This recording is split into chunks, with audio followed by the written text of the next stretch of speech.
After thinking about it all week, Martha knew she couldn't do it alone. She needed help, but who could she turn to? Then she remembered Carl. The thought of relying on someone else frightened her. She'd always handled things on her own. But without help, she could lose everything. She needed to call in backup. First, she needed to find him. Luckily, Carl turned out to be as good as his word. He brought over a stack of documents, including the HOA's Declaration of Covenants, Conditions, and Restrictions. That was the document that outlined the HOA sites and the homeowners' obligations. According to this, the HOA had the right to fine homeowners for violations, but they also had to go through the proper channels to collect those fines. If they didn't follow the process outlined in the document, the fines could be considered illegal. But Carl pointed out another problem. See, Glenridge Heights was built in phases, and depending on when you bought your home, you might have signed an older version of this document where the HOA didn't exist yet. Martha felt a chill.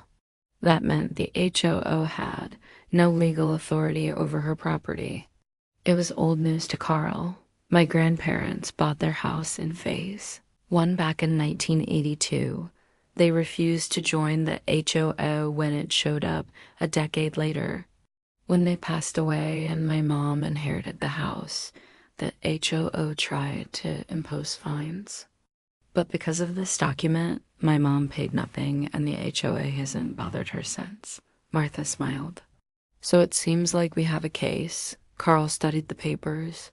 We do, but proving a document was in effect on a specific date can be tough. We need to dig up a copy of the original deed for your property. That should tell us when your HOA membership began. Before that date, the HOA had no power over your property. So that's what they did. They scoured the county courthouse, poring over old files. Finally, they found it. The original deed for Martha's house, dated 1983, clearly stated that it was exempt from any homeowners association. She'd known it all along. Why hadn't she remembered that before? Well, it didn't matter now. Armed with the deed, she could fight back. But first, she needed to sit down. It had been a long morning. Carl drove her to a cafe for a cup of tea and some fresh air. As she sipped her Darjeeling, she told him about Tom, about how much he loved their rose garden. He would have hated what they did to this street, she said, dabbing at her eyes. Carl squeezed her hand.